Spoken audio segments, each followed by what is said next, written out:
De exemplu, pentru Ionuț m-a costat doar o simplă rețetă în jur de 7 milioane lei vechi. Fapt care a trebuit să-i fac la domiciliu acel tratament, pentru că fiind persoane foarte greu transportabile, a trebuit să-i fac la domiciliu. Deci, vă dați seama, deci 520 și cu 170, numai rețeta m-a costat 7 milioane lei vechi. Nu mai punem costurile de utilități unde locuim. Și este vorba de sacrificii atunci, pentru că dacă nu reușiți din banii Dar haideți să vă spun, de exemplu, la noi în centru părinții fac kinetoterapie acasă, deci la domiciliu. Plătesc acel specialist. E numai 40 de lei, deci 400.000 vechi o ședință de kinetoterapie. Da. Vă dați seama, măcar de 2 ori pe săptămână, deci acea persoană trebuie să facă kinetoterapia. Acesta este numărul minim de ședințe pentru ca persoana să se poată recupera sau fiecare să aibă familie, o stare cât mai... Deci e vorba de recuperare, pentru că sunt copii care în urma... Deci să nu mai aibă și alte diagnosticuri. Deci se pot recupera un 50, 60%, 70%. Deci nu trebuie să ne axăm doar pe ideea. Bine, că noi suntem conștienți că în totalitate nu putem să rezolvăm aceste probleme, dar conștiința nu ne lasă și trebuie să facem tot efortul, dăm tot ce e mai bun din noi ca să salvăm acea persoană. Să-i oferiți o viață frumoasă, totuși. Și ușoară din punct de vedere social. Da. Dacă nu vă deranjează, ați putea să ne povestiți puțin despre băiatul dumneavoastră, de când a fost diagnosticat cu tetrapareză? Da, Ionuț are vârsta de 22 de ani. A fost diagnosticat la vârsta de o lună. L-am născut cu gradul de handicap în urma unor probleme în timpul sarcinii care le-am avut. Nu am știut la început că este cu grad de handicap, am aflat ulterior. Mi-a fost mai ușor la început, până la vârsta de 3 ani jumătate. Mi-a fost greu după aia să accept. În momentul când am fost nevoită să îmi achiziționez un fotoliu rulant. Primul căricior rulant a trebuit să-l aduc din străinătate cu ajutorul unor persoane care am plătit vama, cum era pe atunci. Mi-a fost foarte greu de să accept asta, recunosc, deci nu mi-e rușine. În timp au intervenit foarte multe intervenții chirurgicale făcute la noi în țară, pentru că nu mi-am permis să merg în afară. Are 22 de operații de prelungiri de tendoane la picioare, plus 6 la ochișori. Ca diagnostic are foarte multe, mi-e greu să vorbesc, de asta îmi cer scuze. Deci are tetrapareză spastică, encefalopatie cronică infantilă, ptoză palpebrală la ambii ochi, deci mușchi slab dezvoltați la ploape, scolioza dorsolombară, stenoză esofagiană, ulcer esofagian, varice esofagiene și cam atât. E de ajuns, cred că, pentru un copil. Și cum a fost pe parcursul timpului?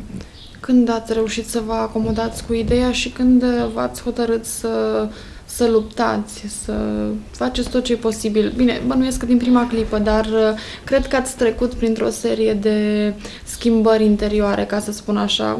Aș vrea să le povestiți și telespectatorilor, ca să înțeleagă. Eu ca persoană mi-am dedicat viața în totalitate acestui copil.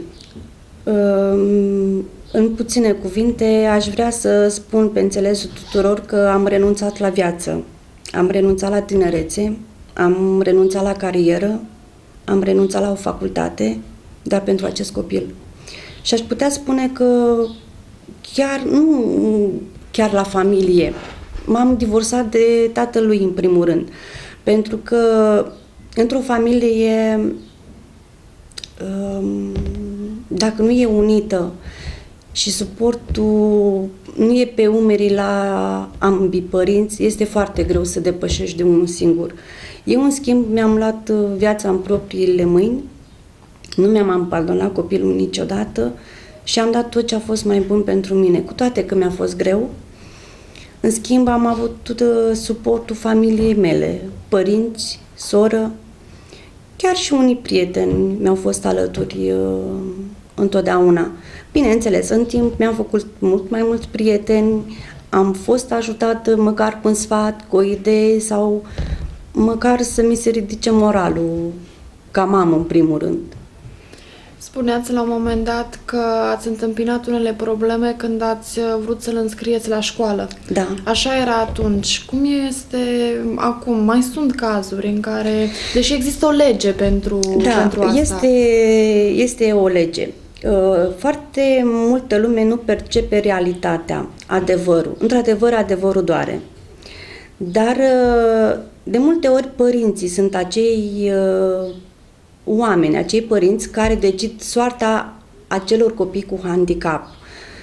Am întâmpinat probleme la nivel de asociație care ulterior a avut rezolvare, dar n-aș vedea o idee, deci haideți să facem o ședință cu părinții, să-i întrebăm dacă sunt de acord să primim acel copil.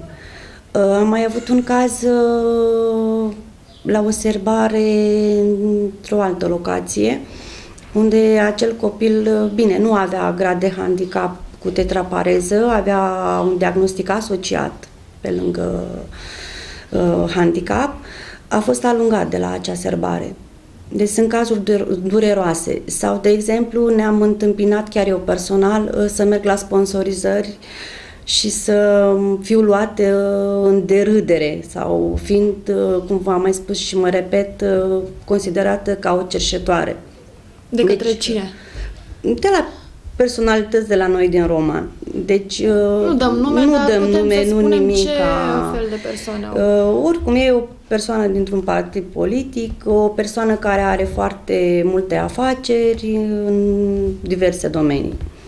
Deci eu totdeauna am apelat și am cerut ajutorul unor persoane cu suflet. Așa i-am considerat eu la momentul oportun atunci. Cu suflet și cu posibilități, da, cineva care să poată veni în fiecare persoană la care am apelat are copii. Am simțit că îmi va fi alături, ca mamă în primul rând sau ca părinte. Am fost refuzată de două persoane, chiar persoane mari de la noi din municipiul Roman. Îmi pare rău, cu regret spun lucrul ăsta, dar aș vrea să se înțeleagă că în momentul când eu merg la o sponsorizare, merg pentru o cauză nobilă, merg pentru 1 iunie, ca drept dovadă și fac invitație tuturor celor care vor să participe pe data de 28 a 5-a, la orele 10, în sala de spectacol a Primăriei Roman, la serbarea de 1 iunie, Ziua Internațională a Copiilor. Noi serbăm Ziua Internațională a Copiilor cu Handicap. Va fi o serbare frumoasă, o serbare reușită, unde avem și mulți invitați. Vor veni și de la alte școli să facă diverse spectacole. Dumneavoastră, ce program ați pregătit? Fiecare copil de la noi va recita o poezie, un cântecel, depinde de starea fiecărui copil. Care sunt, știu eu, alte probleme, alte situații cu care ați fost nevoită să vă confruntați de-a lungul timpului?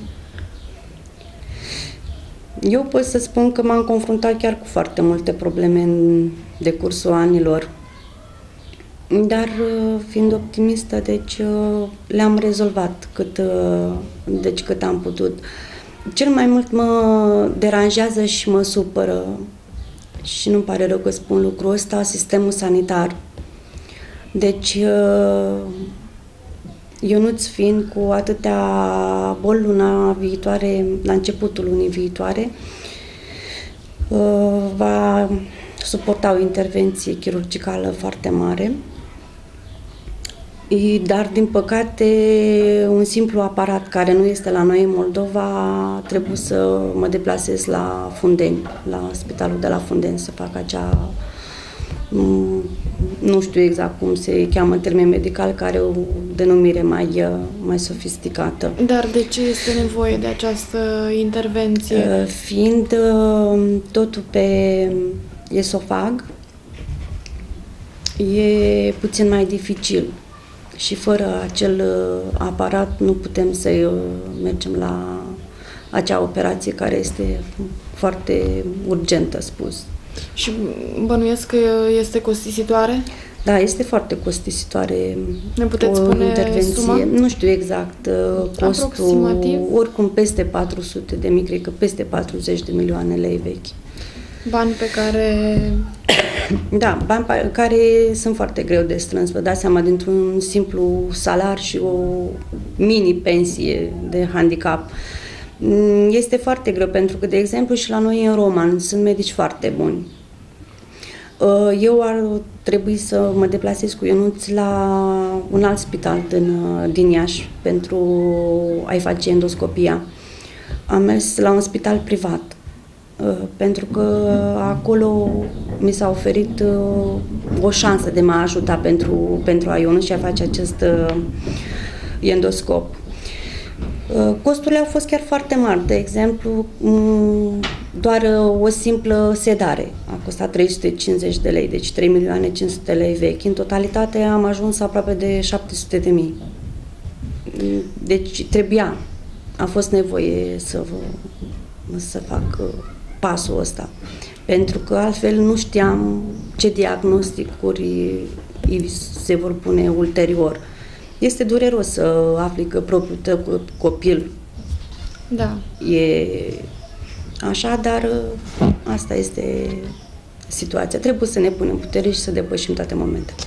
Și pentru această intervenție ați reușit să strângeți toată suma sau încă depuneți eforturi? Depun eforturi pentru a strânge măcar o parte din sumă. Bănuiesc că plata trebuie făcută atunci, în momentul când mergem la intervenție, atunci plătim toate costurile care ni se spun, pentru că nu am de unde să știu sau nu se știe dinainte exact ce procedură, pentru că la Ionuț trebuie să fie o operație, deci ca o disecție. Va trebui făcut un transplant de esofag. Acel esofag trebuie adus din altă parte.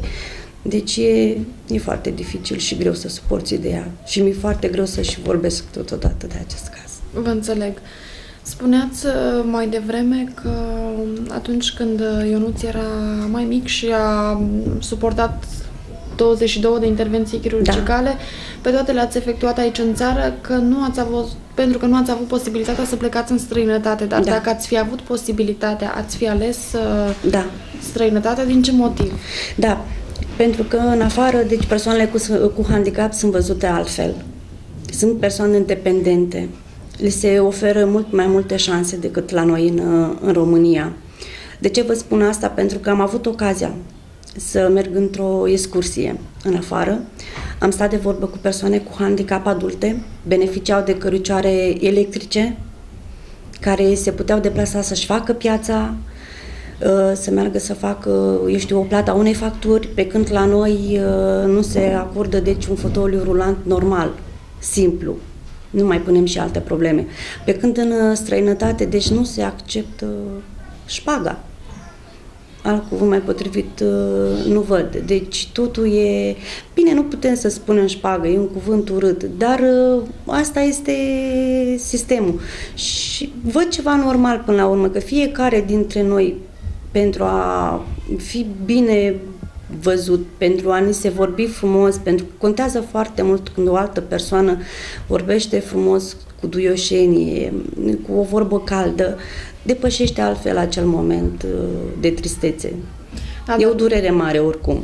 Nu ne putem aștepta la ceva tocmai de la niște persoane care au nevoie de ajutor și care nici măcar ele nu beneficiază de întregul ajutor de care au nevoie. Da, asta așa este. Sunt cazuri deosebite. Da, sunt cazuri chiar foarte deosebite. E greu să vorbești de asemenea de asemenea cazuri. De exemplu, după cum știți, la noi în Roman chiar a fost și anul trecut pentru Hucerareș Ciprian, acte de caritate, pentru Blăjuț Da, au mai fost tot cazuri, la fel, într-adevăr. da, și care, deci nu putem să punem pe toată lumea în aceeași categorie. Au fost oameni cu suflet care au contribuit la strângerea acelor fonduri. Ca oriunde, deci trebuie să facem și o diferență, nu putem să-i punem pe toți. Sunt oameni care răspund ferm la o solicitare, sunt alții care resping. Deci eu unde am mers în Roma, deci doar 2 persoane atât m-au respins, în rest toată lumea mi-a fost alături. Dacă îmi permiteți și pot să le și mulțumesc pe această Sigur cale. că da. În primul rând domnului primar Dan Laurențiu Leoreanu și domnilor consilieri, domnului deputat Marius Neculai, doamnei notar Oana Dascălu, care întotdeauna ne-a răspuns cu promptitudine și ne-a fost alături, firmei de funerarii Dan și Cătălin, iarăși la fel. Da, Și mulți alții mulțumim care... tuturor celor care v-au sprijinit. Da. Cred că dacă se uită la televizor știu ei care sunt. Exact, da. Revenind la discuția noastră, apropo de această sumă pe care o primește un copil cu handicap fizic, nu v-ați gândit să înaintați, nu știu, o cerere sau un memoriu prin care să le spuneți celor de la conducere, să le prezentați situația că nu se poate trăi cu această sumă, fiind vorba de toate celelalte costuri, medicamente, tratamente, recuperare? Ba da, deci noi pe țară suntem 9 filiale asociate la ASCHFR București, deci Asociația Persoanelor cu Handicap București, cum spunem noi, naționala. Ca birou